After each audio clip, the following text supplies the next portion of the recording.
My name is Evelyn Dawson. I'm 21. Last Christmas Eve at 11:14 p.m., I was standing barefoot in 6 inches of snow, locked outside my own house at -12 degrees, because I asked my father why I didn't get a present. Inside, 30 guests laughed and clinked champagne glasses. The Christmas tree blinked red and gold through the frosted window. My father poured himself a second glass. My stepmother sliced into a 3-layer cake. My stepsister looked right at me through the glass, waved with her fingertips, and pulled the curtain shut. I thought that was the worst moment of my life. I was wrong. Because right when my toes went completely numb, a black limousine rolled to a stop at the curb, and the woman who stepped out was someone my father had spent 12 years convincing me didn't care whether I lived or died. But here's what he didn't know. She didn't come empty-handed. And after that night, he would never again tell anyone that this house was his.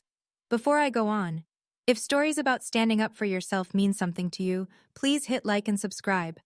And tell me in the comments, where are you watching from right now, and what time is it there?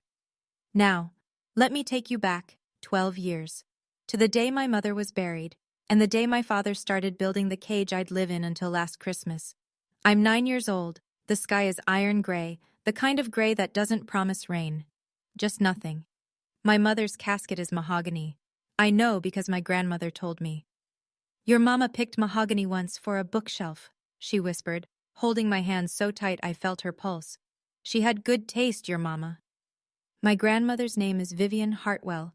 She smells like jasmine and old paper. At the cemetery, she's the only person touching me. My father stands 6 feet away, hands in his coat pockets, jaw locked. He hasn't cried once. Not at the hospital, not at the viewing, not now. After the last guest leaves, Vivian kneels in front of me. Her eyes are swollen. She cups my face and says 5 words I will carry for 12 years without understanding them. I will always find you, little star. Then my father steps between us. You need to go, Vivian. Richard, she's my granddaughter. Your daughter is dead because you pushed her too hard. You're not welcome here anymore. I don't understand what he means. My mother died of a brain aneurysm. Nobody pushed anything. But I'm 9 years old, and my father is the tallest person in the room, and when he speaks, people stop. Vivian looks at me over his shoulder. Her lips move, but no sound comes out. Then she turns and walks to her car. I watch it disappear around the corner. Within a month, we move. New town, new number. My father throws out the address book from my mother's desk drawer. It's just us now, he says at dinner. That's all we need. I believe him. I have no reason not to. Not yet. 2 years pass. I'm 11. My father brings home Brenda Morris on a Tuesday. She has honey blonde hair, a smile that shows all her teeth, and a daughter named Kelsey who is 2 years older than me. This is going to be wonderful, Brenda says, squeezing my shoulders. Her nails are acrylic. They dig in. Within a week, Kelsey moves into my bedroom, the one upstairs with the window seat my mother built. I'm relocated to the basement. There's a cot, a lamp, and a water stain on the ceiling shaped like a fist. Kelsey needs sunlight for her skin condition, Brenda explains. Kelsey doesn't have a skin condition. She has a tan from soccer camp. I learn the rules fast. I cook breakfast before school. I clean the kitchen after dinner. I fold laundry on Sundays. Kelsey picks outfits. Kelsey picks TV shows. Kelsey picks where we eat when we go out, which isn't often. And when we do, I sit at the end of the booth. Evelyn likes helping, Brenda tells guests. She's such a little worker bee. One evening, I say to my father, I have homework. Can Kelsey do dishes tonight? Brenda's eyes fill instantly. She presses a hand to her chest. I try so hard, Richard, and she still resents me. My father turns to me. His voice is low and final. Apologize. Now. I apologize. I always apologize. Here's the thing I won't learn for another 10 years. Every single year, every birthday, every Christmas, a package arrives at our old address, then gets forwarded. A gift. A card. From my grandmother. My father signs the return to sender slip before I even know it exists. Every year. For 12 years. But I'll get to that. I'm 18. I open a letter at the kitchen table and my hands shake.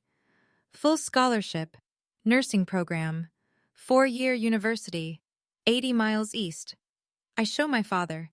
He doesn't look up from his laptop. Nurses clean up other people's messes, he says. Just like you do here. That same month, Kelsey drops out of community college mid-semester. My father pays off her tuition balance, her credit card, and buys her a used Audi. She's finding herself, Brenda says, stroking Kelsey's hair. I find myself 2 part-time jobs, one at a diner, one at a campus bookstore, and I pay for my own textbooks with quarters and crumpled fives. I don't complain. I'm out of the basement 5 days a week now. That's enough. Then one November night, junior year, I'm home for Thanksgiving. Everyone's asleep. I go to the basement to grab a blanket, and behind the water heater, I find a box. Old cardboard. My mother's handwriting on the side. Margaret. Personal. Inside, a silk scarf, a half-used perfume bottle, still faintly sweet, and a photograph. 2 women at a party. My mother, young, laughing, and beside her, an older woman in a navy dress, arm around my mother's waist. On the back, in blue ink, Margaret and Mom, Vivian's 60th birthday. Vivian. The name lands like a stone in still water. My father told me my grandmother died years ago. Heart attack, before you were born. But this woman looks healthy, joyful. And the party looks recent. Digital timestamp in the corner. 2001. 2 years before I was born. I almost typed the name into my phone that night, Vivian Hartwell. But my father checks my browser history every Sunday. I put the photo back. I close the box. I wait. 5 months later, April, I come home for Easter weekend. I go straight to the basement. The box is gone. I find Brenda in the kitchen, arranging tulips in a vase. The box behind the water heater, I say. Where is it? She doesn't look up. Old junk, I donated it. That was my mother's. Sweetie, it was collecting dust. That night, I can't sleep. I open Facebook Marketplace on my phone and type in our zip code, then scroll. And there it is. My mother's pearl necklace, the one from the photograph, listed for $43. The seller's username, B-Morris-Home. Brenda's email handle. My stomach drops. I screenshot everything. The next morning, I find my father in the garage. I show him the listing. I keep my voice even. She's selling Mom's things.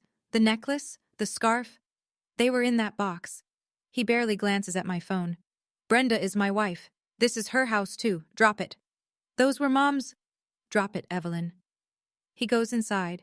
The garage door hums shut behind him.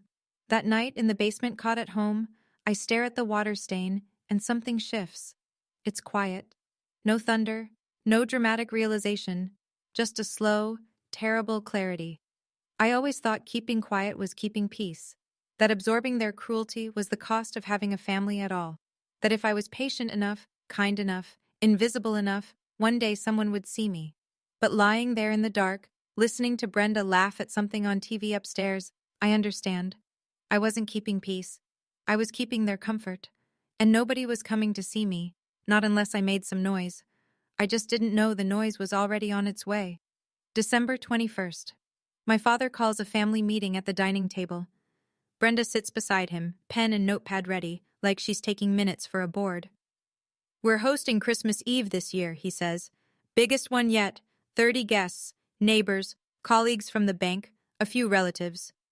He looks at me the way a foreman looks at a shift schedule. Evelyn, you're on food. I need a full spread, ham, sides, 2 desserts, decorations, table settings. Start tomorrow. I look at Kelsey. She's painting her nails at the table, not even pretending to listen. What's Kelsey doing? I ask. Kelsey's helping Brenda with the guest list and outfits. Right, outfits. I spend the next 3 days in the kitchen, brining the ham, rolling pie crust at midnight, ironing a tablecloth I find in the back of the linen closet that still smells like my mother's lavender sachets. On December 23rd, I pause. I look at the Christmas tree in the living room. It's enormous. Brenda insisted on 9 feet, and beneath it, wrapped in gold and silver, are stacks of presents. I count them. 32. I read every tag. Not a single one says Evelyn. I find Brenda arranging ribbon on the mantel. Am I invited as a guest, I ask, or just staff? She laughs. light, musical, practiced. Don't be dramatic, sweetie. Family helps family. I nod. I go back to the kitchen. I slice carrots and think about a woman in a navy dress whose name I'm not allowed to search. 200 miles southwest, though I don't know it yet, a 78-year-old woman sits in the back of a black sedan reading a file. The file contains an address. This address, confirmed 72 hours ago. She tells the driver, "Christmas Eve. We go Christmas Eve." December 23rd, late afternoon. A knock at the side door. Ruth Calloway stands on the porch, holding a plate of gingerbread cookies wrapped in cellophane. She's our neighbor 3 houses down. Silver hair, reading glasses on a chain. The kind of woman who remembers everyone's birthday, but never makes a fuss about her own. She steps into the kitchen and sees me. Flour on my cheek, apron stained. Alone. She looks at the ham, the pies cooling on the rack, the potatoes still waiting to be peeled. "All this is you?" she asks. "Family helps family," I say, and I mean it to sound normal, but something in my voice cracks. Ruth sets the cookies down. She glances toward the living room where Brenda's music is playing, then touches my elbow and steers me out to the back porch. "Honey," she says quietly, "I need to tell you something. Yesterday, a car was parked out front. Real nice. Black, tinted windows. Sat there almost an hour." I frown. "Probably lost. Cars that nice don't get lost on Maple Drive." She pauses, studies my face, then softer. "You look just like your mama. You know that?" My throat tightens. "Your mama's mother," Ruth says carefully. "She was something else. A force. You know that, right?" I open my mouth, but nothing comes out. My father told me my grandmother died. My father said she didn't care. Before I can answer, the back door swings open. Richard stands there, beer in hand, smile on, eyes sharp. "Ruth, thanks for the cookies." His voice is warm. His gaze is a warning. Ruth straightens. She pats my arm once, says, "Merry Christmas, sweetheart," and walks down the porch steps without another word. She knows something, but not yet. Not yet. Christmas Eve. The house glows. I've been up since 5 a.m. The ham is glazed and resting. The mashed potatoes are whipped. The green bean casserole is golden on top. 2 pies sit on the counter, pecan and apple, and I made both from scratch because Brenda said store-bought sends the wrong message. By 6 p.m., guests begin arriving. Coats pile on the bed upstairs. Perfume and cologne fog the hallway. 30 people fill the living room, champagne flutes catching the light from the 9-foot tree. I'm in the kitchen, apron on, hair pinned back, plating appetizers. From the living room, I hear my father's voice rise over the chatter. "And this is my eldest, Kelsey. She's been such a blessing to this family." I peer through the kitchen doorway. Kelsey stands by the tree in a red velvet dress, smiling like she's accepting an award. Brenda beams beside her. A woman I recognize, Mrs. Palmer from church, glances around. "And where's your other daughter, Richard?" My father waves a hand. "Oh, Evelyn's helping out in the kitchen. She likes to stay busy." Mrs. Palmer tilts her head. "Helping out? On Christmas Eve?" "She insisted," Brenda says smoothly. "She's selfless like that." No one follows up. No one checks. I stand in the kitchen doorway, holding a tray of bruschetta I spent 2 hours making. My name hasn't been spoken once tonight except as a footnote. I look at the living room. The laughter, the warmth, the tree, the gifts. And I realize something very simple. I'm not part of this family. I'm the machine that keeps it running. I set the tray down. I untie my apron. I put on the one nice sweater I own. Navy blue, cable knit, the only thing in my closet that isn't stained. I walk into the living room. I sit at the end of the dining table. There's no place card for me, so I pull up a folding chair between 2 of my father's colleagues from the bank. One of them, a man named Gary, nods politely. The other doesn't notice I'm there. The table is beautiful. I know because I set it. The cloth napkins, the candles, the centerpiece I made from pine branches and cinnamon sticks at 1 a.m. I eat in silence for 10 minutes. Then Kelsey opens the first gift. Then another. Then Brenda opens one. Then a neighbor couple exchanges small boxes. The pile under the tree shrinks. Name after name called. Laughter. Thank yous. Wrapping paper crinkling. I sit still, waiting. The pile gets smaller. My name never comes. Finally, when the last ribbon is pulled, I speak. I don't shout. I don't whine. I keep my voice at room temperature. Dad, is there one of those for me? The room doesn't go silent all at once. It goes silent in waves, conversation dying table by table, like candles blown out in sequence. Brenda reacts first. Her eyes go red instantly. Her lip quivers. Evelyn, this isn't the time. I'm just asking. My father sets down his glass. We talked about this. You're 21. Kelsey is 23, I say. She has 6. Nobody moves. I can hear the clock in the hallway. Brenda turns to Richard, tears streaming. Her hand finds his arm. It's a performance. I've seen it 100 times. She always does this, Brenda whispers. But the room is so quiet, everyone hears. What happens next takes 11 seconds. I've replayed it enough times to count. Second 1, Richard pushes his chair back. Second 3, he grabs my upper arm. His fingers press into the bone. Second 5, he walks me to the front door. My heels drag on the hardwood I mopped yesterday. Second 8, he opens the door. The cold hits like a wall. -12 degrees. Wind. Snow coming down sideways. Second 9, he pushes me onto the porch. I stumble. I'm wearing socks. No shoes. The snow soaks through instantly. Second 11, the door shuts. The deadbolt clicks. I stand there. The porch light is off. The only glow comes from the windows, warm and golden and full of people. I press my hand to the glass.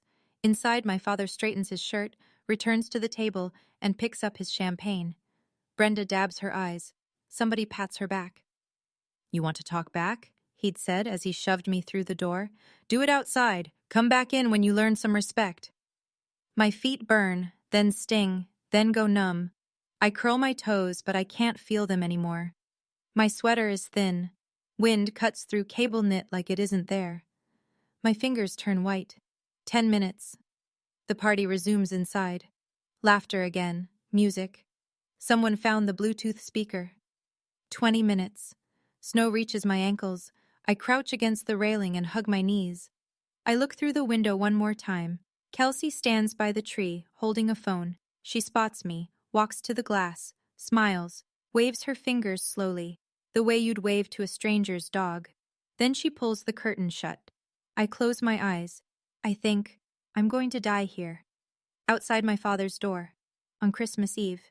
I need to pause here for a second, because what happens next? I still can't talk about it without my hands shaking. But before I continue, if you've ever been punished for simply asking a fair question, type, I've been there, in the comments. Or if you think I should have fought back right then, type, fight back. Let me know. Okay. Here's what happened next. The snow is patient. It doesn't rush. It just keeps falling, keeps layering, keeps pressing its weight onto everything beneath it. My shoulders, my knees, the tops of my soaked socks. I don't know how long I've been out here, maybe 25 minutes, maybe 30. Time moves differently when your body starts shutting down the non-essentials. Fingers first, then ears, then the part of your brain that tells you to keep trying. I think about my mother, not in a grand, cinematic way. I just remember her hands, the way she'd warm mine between hers after I walked home from the bus stop in January. She'd blow on my knuckles and say, "There you go, little star, good as new." Little star. I whisper it now, to nobody. Mom, I don't know what to do. The wind answers. The house doesn't. But then, movement. Through the side window, I see a figure. Ruth Calloway. She's standing near the curtain, peering out. Her face is tight. She turns and says something to my father. I can't hear the words through the glass, but I see his hand. A sharp, dismissive wave. The kind of wave that means, not your business. Ruth stares at him for a long moment. Then she turns away. I pull my knees tighter. My jaw won't stop trembling. Then I think about the photograph. The one in the cardboard box. 2 women. A birthday party. Margaret and Mom. Vivian's 60th birthday. Vivian. Ruth's words from 2 days ago. Your mama's mother. She was something else. My father said she died. But the photo said otherwise. Ruth's voice said otherwise. What if the story I'd been told my whole life, that my grandmother abandoned me, forgot me, didn't want me, was the lie that kept me in this cage? I press my frozen palms together, and for the first time, I don't pray for the door to open. I pray for something else entirely. Through the window, the party continues like I never existed. My father stands at the head of the table. I can see his mouth moving, can read the shape of his words through the frosted glass. He raises his champagne flute. The room listens. I apologize for the disruption, he says. I can just make it out through the thin pane near the front door. Evelyn has been struggling. We've tried everything. Brenda has been a saint. Brenda lowers her head, humble, wounded, a masterpiece of restraint. I just want her to be happy, she says, and two women at the table actually reach over to squeeze her hand. Kelsey chimes in from the couch. She literally screamed at Mom last week. That's a lie. Last week I said, please don't sell Mom's things. I didn't raise my voice. I never raise my voice. Raising my voice is what gets you locked outside. A few guests murmur, heads nod. The narrative is set. Poor Richard. Patient Brenda. Troubled Evelyn. I watch it all through 6 inches of glass and 12 years of silence. But I also see Ruth. She doesn't nod. She doesn't murmur. She sets her glass on the end table, picks up her coat from the chair, and walks toward the back of the house, not toward the front door where I am, toward the back. 30 seconds later, the side gate creaks, footsteps crunch in the snow. And then Ruth is beside me, draping a wool blanket over my shoulders. It's warm. It smells like cedar. Here, sweetheart. Her voice is steady, urgent. I called someone. My teeth chatter so hard I can barely speak. Who? Ruth looks at me. Her eyes are full of something I haven't seen directed at me in 12 years. Certainty. Someone who should have been here a long time ago. Somewhere down the street, I hear an engine. Low. Heavy. Getting closer. The front door swings open. Light and warmth spill onto the porch for exactly 2 seconds before my father's body fills the frame. He sees Ruth. He sees the blanket around my shoulders. His nostrils flare. Ruth, this is a family matter. Ruth doesn't flinch. She's 60 years old and 4 inches shorter than him, but she stands like a woman who's been waiting to say something for a very long time. A family matter? She gestures at my feet. She's barefoot in the snow, Richard. She's being taught a lesson. Go back inside or go home. Is that what you call this? A lesson? I call it parenting. Ruth's chin lifts. Margaret would be ashamed of you. The name lands like a slap. My father's face goes white, then red, in the space of a breath. He opens his mouth, closes it, opens it again. You don't get to say her name. Somebody has to, because you buried it along with everything else. Ruth holds his stare for 3 full seconds. Then she turns, walks down the porch steps, and stands at the edge of the driveway, not leaving, waiting. My father looks at me. I'm clutching the blanket around my shoulders. My lips are blue. He reaches down and yanks the blanket away. The cold crashes back in. You don't get sympathy, he says. You earn your place. Something in me shifts, small, structural, like a crack in a foundation you don't notice until the wall starts leaning. Earn my place? I say. My voice is quiet, but it doesn't shake. In a house my mother lived in? He flinches. Just for a second. A micro-expression. There and gone. But I see it. Then the door slams shut. The deadbolt turns. And I'm alone in the snow again. But not for long. He doesn't waste time. Through the window, I watch my father return to the living room, smooth his shirt, and pick up the room like a conductor picks up an orchestra. I need to be honest with all of you. He pauses. The guests lean in. He has their attention. He always does. Richard Dawson, branch manager at First Heritage Bank, 3-time Rotary Club president, the man who hosts the best parties on Maple Drive. When he speaks, people listen. That's how control works. You build the stage long before you need it. Evelyn has had behavioral problems since she was a child. Her mother coddled her. Brenda and I have tried our best, but tonight, you all saw, she can't control herself. Brenda nods slowly, dabbing beneath her eye with a folded napkin. We even offered to pay for therapy. She refused. That's a lie. Nobody ever offered me therapy. Nobody ever offered me anything except a cot in the basement and a list of chores. Kelsey curls her legs beneath her on the couch. She's been getting worse. Last week she was screaming. 3 lies in 30 seconds. A family record. A couple near the fireplace whispers to each other. Gary from the bank stares at his hands. Mrs. Palmer frowns, but says nothing. I stand outside in the snow, hearing all of it through the thin wall near the front door.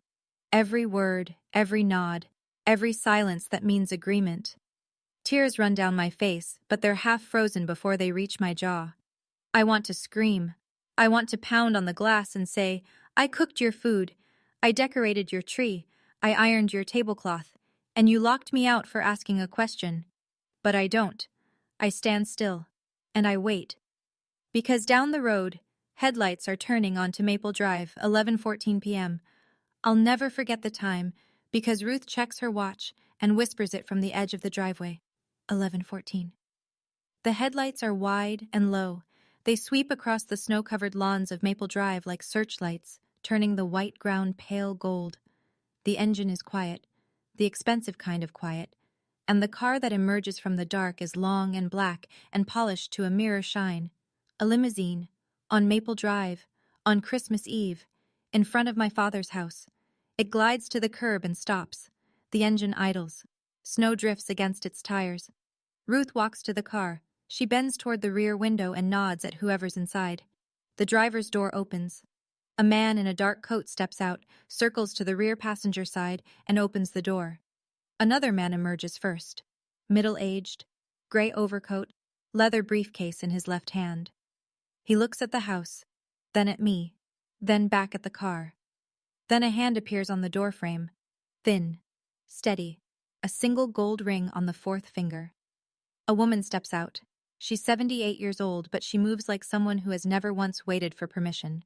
White cashmere coat, silver hair pinned in a low knot, eyes sharp and dark and wet. She sees me. I'm crouching on the porch, socks soaked through, lips blue, sweater crusted with snow, shaking so hard my teeth click like a metronome.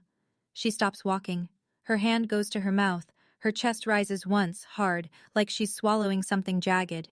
Then she crosses the yard in 5 steps, unbuttons her coat, and drapes it over my shoulders. It's warm. It smells like jasmine. She cups my face in both hands. Her palms are soft and dry and burning warm. She says 2 words. Little Star. I know her. Not from memory. From a photograph hidden behind a water heater in a basement. 2 women at a birthday party. One of them laughing. One of them holding her daughter like she'd never let go. I know you, I whisper, from the photo. Her eyes close. When they open, they're red and fierce and full of something that has been building for 12 years. I know you too, little star. I've been looking for you. She pulls me into her arms. I'm frozen and shaking, and I smell like ham glaze and snow, and she holds me like none of that matters, like I'm the only warm thing in the world. Then she straightens. She looks at the house, the golden windows, the laughter inside, the 9-foot tree and the 30 guests, and the man who locked his daughter outside in the cold. She turns to the man with the briefcase. Douglas. He nods once, opens the briefcase. Vivian walks to the front door. She doesn't knock gently. She knocks 3 times. Firm, measured, final. The door opens. My father stands in the frame, champagne in his hand, smile half-formed. Then he sees her. The glass tilts. Champagne spills on his wrist. He doesn't notice. Vivian. Her name comes out of his mouth like a bone stuck in his throat. She doesn't greet him. She looks past his shoulder, at the 30 faces turned toward the door, at Brenda frozen mid-laugh on the couch, at Kelsey holding a gift bag. Then she looks back at me, still wrapped in her coat on the porch, and back at him. You locked my granddaughter in the snow, she says. Her voice carries. She means it too. On Christmas Eve, in the house I bought. 30 people go silent at once. Brenda stands up from the couch. Who is this woman? Nobody answers her. Every pair of eyes is locked on the doorway, on the 78-year-old woman in a white blouse who just said the word bought like she was reading a verdict. My father recovers first. He always does. Mother, this is a misunderstanding. I am not your mother. Vivian's voice is a scalpel, clean, precise.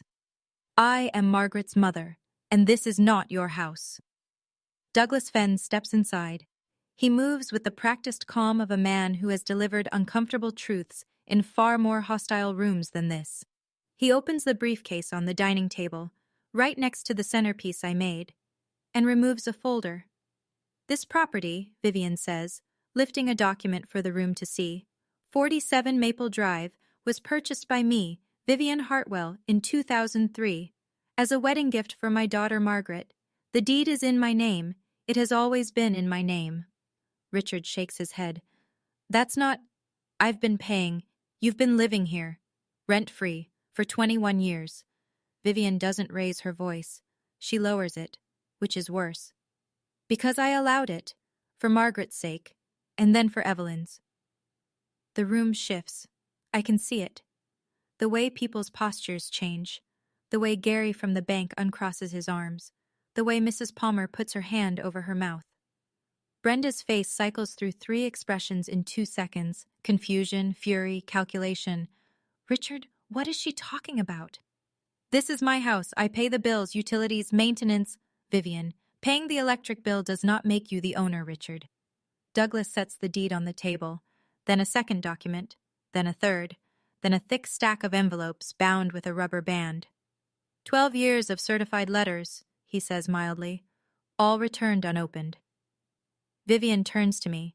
I'm standing just inside the doorway now. Douglas guided me in. Out of the cold, please, miss, and draped a blanket from the car over my legs. My feet are on the warm hardwood. They sting coming back to life. Evelyn, Vivian's voice changes. The scalpel becomes a hand. Your grandfather and I wrote to you every birthday, every Christmas, cards, gifts, letters, for 12 years. The room holds its breath. I look at my father. Is that true? He doesn't answer. He's staring at the stack of envelopes on the table like they're a grenade with the pin pulled. Dad, did you send her letters back? She's manipulating you. His voice cracks at the seam. Just like she manipulated your mother. That's a lie, Richard. Ruth Calloway.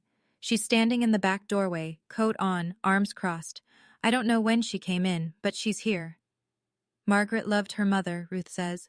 More than anything, you were the one who cut Vivian off. I was there. I watched it happen. My father opens his mouth. Nothing comes out. 144 letters, Vivian says. She picks up the bundle and holds it where the light catches it.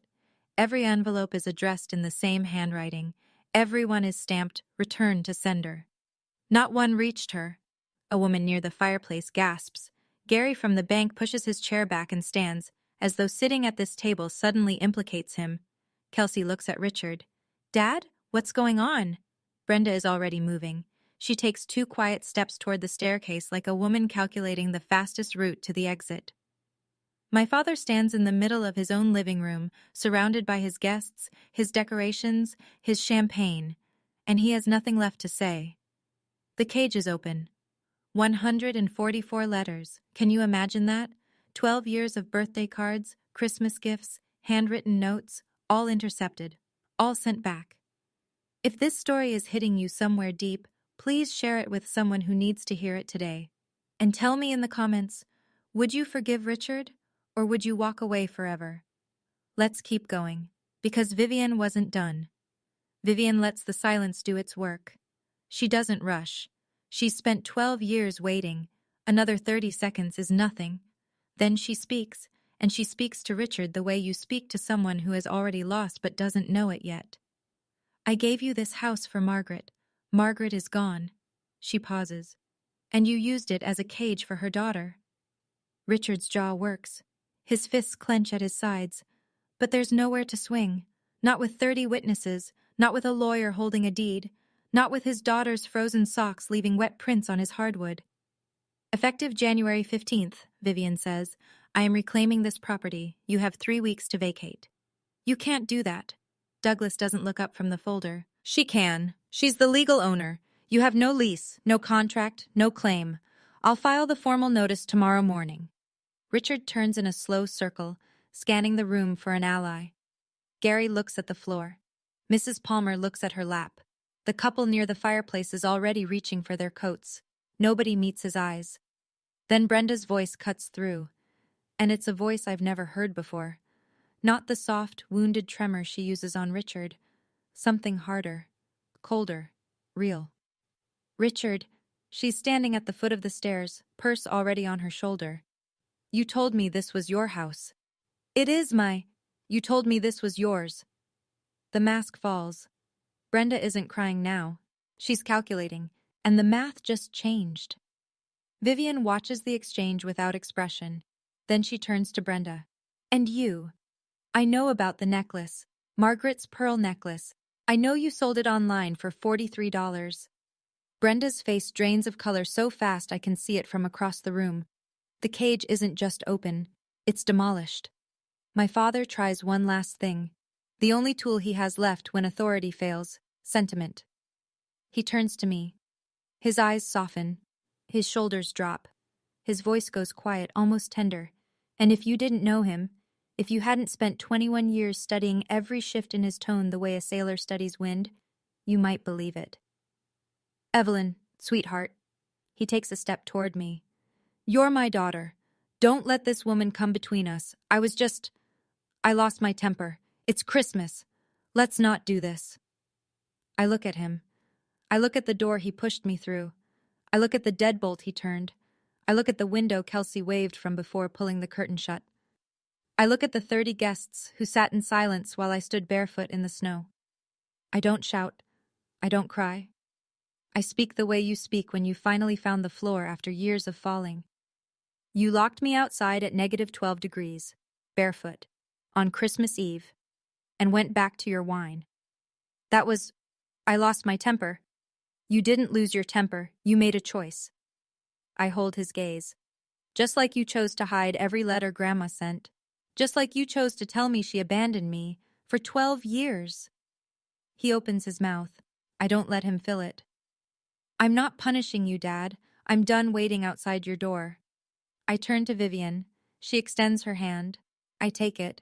We walk toward the front door. Ruth Calloway follows. Douglas gathers the documents and closes his briefcase with a soft click. 30 people watch us leave. Nobody speaks. The Christmas tree blinks red and gold behind us, lighting up a room full of people who will never look at Richard Dawson the same way again. I don't look back. The limousine is warm. Not house warm, not blanket warm. The kind of warm that seeps into your bones and tells your body it's safe now, you can stop clenching. Vivian sits beside me. She tucks a second blanket around my legs, then reaches over and takes my frozen hands between hers. She doesn't rub them. She just holds them. Steady and firm, the way she must have held my mother's hands once. I looked for you every single day, little star. My voice is a wreck. He said you didn't want me.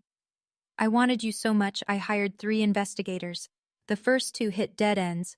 Your father moved twice, changed phone numbers, used Brenda's name on every bill. She squeezes my hands. The third one found this address 72 hours ago. I was on a plane the next morning. You came for Christmas. I came for you. Christmas was just the clock. I break. Not the way I broke in the basement, silent and swallowed. I break the way you break when someone finally holds the door open after you've been knocking your whole life. Loud, ugly, shaking. 12 years of silence come out in 90 seconds, and Vivian doesn't shush me. She doesn't pat my back and tell me it's okay. She just holds on. When I finally stop, I look out the rear window. The house is shrinking. The Christmas lights blink against the snow. Inside that house, my father is standing in front of 30 people who just learned that his home isn't his story isn't true, and his daughter, the one he locked outside, walked away on her own terms. I press my forehead to the cold glass. "Merry Christmas, Mom," I whisper. The limousine turns the corner. Maple Drive disappears. And for the first time in 12 years, I'm not cold. The fallout is not dramatic, it's administrative. Which, if you think about it, is worse. The week after Christmas, the story travels the way stories do in small towns, not through headlines, but through coffee shops, church lobbies, and bank lines. 30 guests means 30 households. 30 households means 100 conversations before New Year's. I learn the details later, mostly from Ruth. December 28th. Brenda packs 2 suitcases and leaves with Kelsey while Richard is at work. She doesn't file for divorce. She doesn't leave a note. She just goes. When the foundation you built your life on turns out to belong to someone else, there's nothing left to argue about. January 2nd. Richard returns to the bank after the holiday break. His manager calls him into the office within the hour. Richard, some clients have raised concerns. There are questions about your integrity. Not fired, not yet, but watched, monitored, the kind of professional limbo where every handshake now carries a footnote. January 4th. Gary, the colleague from the party, transfers his accounts to a different branch. He doesn't explain, he doesn't have to. January 15th. Douglas Fenn files the formal notice. Richard has 72 hours to confirm his move-out date. He doesn't contest it. There's nothing to contest. The deed has never had his name on it. Richard calls me 14 times that month. I don't pick up. Not because I'm angry. I don't have the bandwidth for anger. I'm too busy learning what it feels like to live without a cage. His final attempt comes through Douglas in a sealed envelope. Please tell Evelyn I'm sorry. I read it at Vivian's kitchen table. I fold it once. I set it down. I don't reply. Some apologies aren't invitations. They're exits, and I'm not obligated to hold the door. Vivian's house sits on a hill outside a town called Whitfield, 40 minutes from the nearest highway. It's not a mansion. It's a craftsman. Wide porch, green shutters, a garden that sleeps under snow right now but will, I'm told, explode with peonies in May. She gives me the upstairs bedroom, south-facing, 2 windows. Sunlight so warm it wakes me without an alarm. It's the first time since I was 9 that I've slept above ground. On my 3rd morning, Vivian sets a box on the kitchen table. It's large, heavy. The cardboard is reinforced at the corners, and the top is sealed with packing tape that's been opened and resealed many times. These are yours, she says. They've always been yours. Inside, 144 envelopes, sorted by year, each one addressed to me in the same handwriting, steady and deliberate and full of love. I open the first one, dated March 15th, 12 years ago. My 10th birthday. Dear little star, I don't know if you'll ever read this, but I want you to know that on this day, someone in this world celebrated you. I baked a small cake. Vanilla, your favorite. Your mother told me once. I blew out the candle for you. I wished you were safe. I wished you were warm. I wished you knew. All my love, Grandma V. I read it 3 times. Then I opened the next one. And the next. Birthday cards. Christmas letters. Notes written on hotel stationery from places she traveled. A drawing of a star she made on a napkin. And tucked inside the envelope for my 18th birthday, a folded letter from a financial advisor confirming a college fund opened in my name. Fully funded. Untouched. My father hid this too. I sit in Vivian's kitchen and read every letter. All 144. It takes me 4 hours. She sits across from me the whole time. She doesn't say a word. She's just there. February. I finish my last semester of nursing school. The commute from Vivian's house is longer, but she insists on driving me to the bus station every morning. I have 12 years of driving to make up for, she says, adjusting her mirror. Let me have this. Graduation day is small and bright. I walk across the stage in a white dress I bought with money from my campus bookstore job. When I look into the audience, Vivian is in the 2nd row, upright as a cathedral, clapping with both hands. Ruth Calloway is beside her. She drove 90 minutes to be there. On the ride home, the highway is silver with late winter sun. I watch the trees blur past and ask the question I've been turning over for weeks. Grandma, do you think I should forgive him? Vivian doesn't answer right away. She drives for a full mile in silence. Then, forgiveness is yours to give, not his to demand, and you don't have to decide today. I think about that. I think about the deadbolt clicking, the champagne poured while I froze, the letters hidden in a drawer I never knew existed. I think about the man in the garage who said, "Drop it, Evelyn." I don't hate him, I say finally. I just don't trust him. Maybe that's enough for now. Vivian glances at me. That's more than enough. That night, I write a letter. It takes me 20 minutes. I give it to Douglas the next morning to forward. "Dad, I hope you find peace. But I need mine first. Please don't contact me again until I reach out. If I reach out, that's my choice now. Evelyn." 4 sentences. No anger, no punishment. Just a line drawn in clean sand. Some doors close quietly. That doesn't make them any less shut. I want to talk to you for a minute, not as a character in a story, as the person who lived it. I'm not telling you this so you'll hate my father. I'm telling you this so that if you're standing outside someone's door right now, in the snow, in the silence, in whatever cold they've locked you in, you know that the door isn't the only way forward. For 12 years, I thought peace meant keeping quiet, absorbing the cruelty, smiling through the exclusion, telling myself that if I was just good enough, patient enough, invisible enough, they'd eventually see me. Let me in. Make room. They didn't. And here's what I've learned since. Silence isn't peace. Silence is the price you pay for someone else's comfort. And when the cost of staying quiet is your own dignity, that's not loyalty. That's erasure. My grandmother taught me something I'll carry forever. She said, "You don't need anyone's permission to have value, but you do need to give yourself permission to walk away." I walked away, not in anger, not in revenge. I walked away because I finally understood that love doesn't lock you out. Love drives 200 miles on Christmas Eve in a snowstorm because it heard you might be cold. Today, I work at a hospital 30 minutes from Vivian's house. I'm a registered nurse.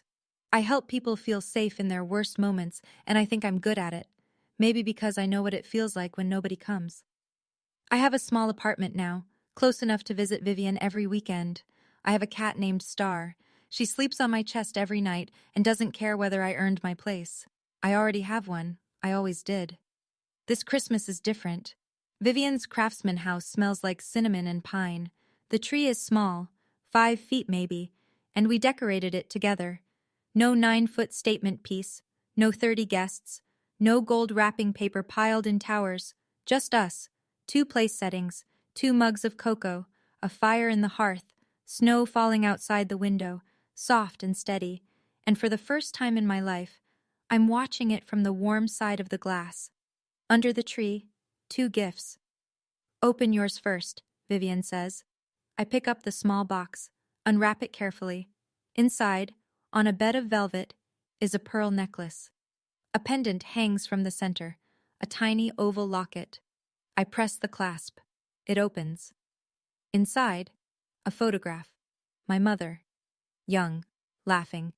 The same photo from the cardboard box in the basement, but smaller. Miniature. Perfectly preserved. "How did you—" "The original was sold.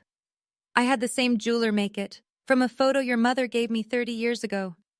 Vivian's eyes shine, but her voice is steady. "Brenda can sell a necklace. She can't sell a memory." I fasten it around my neck.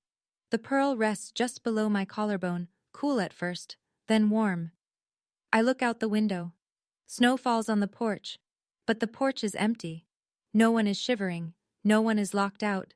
No one is watching happiness through a window, wondering why it never includes them. Last Christmas, I stood outside in the snow, barefoot and frozen, watching someone else's joy through a pane of glass.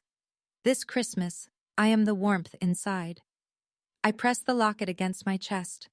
I close my eyes. "Merry Christmas, little star," Vivian says. "Merry Christmas, Grandma." That's my story, and now I want to hear yours. If you've ever had to walk away from someone you love to protect yourself, type "I walked away" in the comments.